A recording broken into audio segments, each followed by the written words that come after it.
오늘 우리에게 주신 하나님의 말씀 로마서 4장 9절에서 12절입니다. 로마서 4장 9절에서 12절 말씀 한 목소리로 읽겠습니다. 그런즉 이 복이 할례자에게냐 혹은 무할례자에게도냐 무릇 우리가 말하기를 아브라함에게는 그 믿음이 의로 여겨졌다 하노라. 그런즉 그것이 어떻게 여겨졌느냐? 할례시냐 무할례시냐? 할례시가 아니요 무할례시니라. 그가 할례의 표를 받은 것은 무할례시의 믿음으로 된 의를 인친 것이니 이는 무할례자로서 믿는 모든 자의 조상이 되어 그들도 의로 여기심을 얻게 하려 하심이라. 또한 할례자의 조상이 되었나니 곧 할례를 받을 자에게뿐 아니라 우리 조상 아브라함이 무할례시에 가졌던 믿음의 자취를 따르는 자들에게도 그러하니라. 아멘. 본문에 계시된 주님은 어떤 분이십니까? 믿음을 가진 모든 자들에게 사죄의 복을 주시는 하나님이십니다. 이신칭의에 대한 예증을 다시 아브라함을 통해서 확인하고 있습니다. 어제 본문은 다윗의 고백을 통해 죄 사함을 받는 자는 복이 있다라는 것을, 그래서 이신칭의가 바로 하나님의 복임을 확인했죠. 4장은 그 이신칭의의 교리를 아브라함을 통해서 여러 예증을 통해서 확인해주고 있습니다. 바로 오늘은 할례를 통해서, 또 1절부터 3절은 행위를 통해서, 또 13절 이하는 율법을 통해서가 아니라 믿음을 통해서 우리는 구원을 받았고 의롭다함을 받았다라는 것을 강조하고 있죠. 그 사죄의 복을 받은 자의 대상은 누구냐라는 것입니다. 유대인들은 할례 받은 자에게 국한하려고 하죠. 그래서 자기들만 선택된 백성임을 강조하려고 합니다. 하지만 오늘 본문에서는 무할례자들도 그 의롭다 하심의 대상임을 말하고 있습니다. 9절 그런즉 이 복이 할례자에게냐 혹은 무할례자에게도냐 무릇 우리가 말하기를 아브라함에게는 그 믿음이 의로 여겨졌다 하노라. 그런즉 그것이 어떻게 여겨졌느냐? 할례시냐 무할례시냐? 할례시가 아니고 무할례시니라. 이렇게 말씀하고 있죠.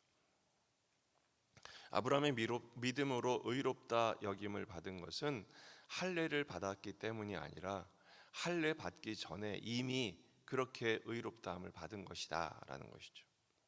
15장 창세기 15장 6절 아브라함이 여호와를 믿으니 여호와께서 이를 그의 의로 여기시고 라는 말씀은 할례를 받기 전에 일어난 일입니다. 할례는 언제 주셨느냐? 17장에서 할례를 받게 하십니다. 의롭다함을 받은 것은 15장이죠. 그러니까 횟수로 말하면 약 14년 전에 이미 하나님께서 아브라함이 낙심천만한 좌절에 빠졌을 때 그를 불러내시고 말씀으로 설복시키시고 그림 언어로 하늘의 별을 봐라 위로하시고 격려하시면서 그 언약의 전적인 은혜로 주신 언약을 받아들이게 하심으로, 믿음을 갖고 받아들이게 하심으로 그를 의롭다 하신 것입니다. 그러니까 이신칭의의 교리는 할례 후에 주신 것이 아니라 할례 전에 주신 거죠. 이 말은 이 아브라함의 할례의 축복 그리고 믿음의 축복은 유대인들에게만 국한된 것이 아니라 모든 할례가 없는 사람에게도 해당된다라는 것입니다. 그렇다면 할례를 통해서 언약 백성 되게 하신 유대인들만의 것이 아니라면 왜 하나님은 아브라함에게 믿음으로 의롭다함의 복을 받게 하셨을까요? 첫째는 이신칭의의 보증, 인치신 거죠. 그 확신을 갖게 하시기 위함입니다. 에베소서 1장 13절 그 안에서 너희도 진리의 말씀 곧 너희의 구원의 복음을 듣고 그 안에서 또한 믿어 약속의 성령으로 인치심을 받았으니, 인친다는 건 뭐죠? 보증하는 것입니다. 도장을 찍었다 이런 뜻입니다. 이는 우리의 기업의 보증이 되사 그 얻으신 것을 속량하시고 그 영광을 찬송하게 하려 하심이라. 할례보다 앞서는 하나님의 구원의 섭리를 나타내 보이시고 그에 대한 보증으로서 할례를 받게 하신 것입니다. 우리는 이 할례를 마음에 받죠. 마음의 할례. 할례에 대한 예식은 세례인데 결국 우리는 예수님과 하나 됨으로 말미암아 세례의 의식으로 주와 함께 죽고 주와 함께 사는 삶을 통해서 믿음으로 의롭다 하심의 확증을 얻게 된 줄 믿으시기를 바랍니다. 두 번째는 믿는 모든 자의 조상이 되게 하려 하심이었다라는 것입니다. 11절 그가 할례의 표를 받은 것은 무할례 시에 믿음으로 된 의를 인친 것이니 이는 무할례자로서 믿는 모든 자의 조상이 되어 그들도 의로 여기심을 얻게 하려 하심이라. 또한 할례자의 조상도 되었습니다. 그래서 할례 받을 자들에게뿐 아니라 우리 조상 아브라함이 무할례 시에 가졌던 믿음의 자체를 따르는 자들에게도 그러하니라. 할례자들의 조상일 뿐 아니라 무할례자들에게도 믿음의 조상이 되게 하시기를 원하셨다라는 것입니다. 로마서 2장 28절 무릇 표면적 유대인이 유대인이 아니요 표면적 육신의 할례가 아니니라. 오직 이면적 유대인이 유대인이며 할례는 마음에 할지니 영에 있고 율법 조문에 있지 아니한 것이라. 할례를 통해서 하나님께서 이신칭의를 주신 것은 유대인들에게도 믿음의 표징이 되게 하시고 그러나 무할례 시에 아브라함을 의롭다 하심으로써 할례가 없는 자들에게도 같은 믿음으로 의롭다함을 얻게 하신 것이죠. 이것은 굉장한 의미가 있습니다. 바로 선교적인 사명을 주신 것입니다.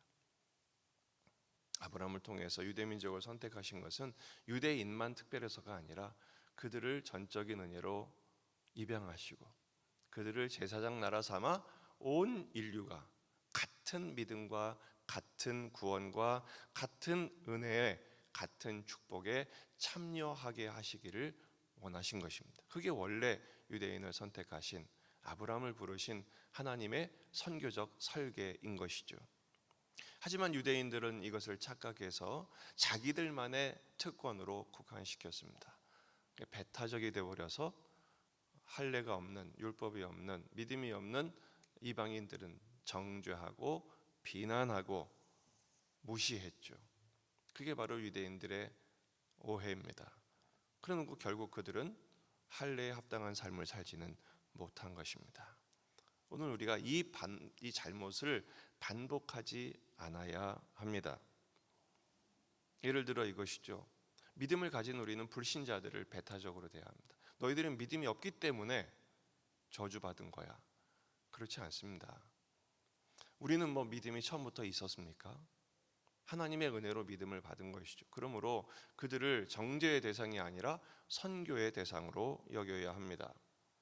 교회 안에서도 그런 일이 있습니다. 개신자들은 새신자들을 좀 배타적으로 대하는 경우들이 교회마다 다 있습니다.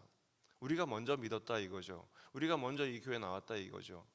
그것도 잘못된 자세입니다. 새 가족들은 동역의 대상으로 여겨야 합니다. 함께 가야죠.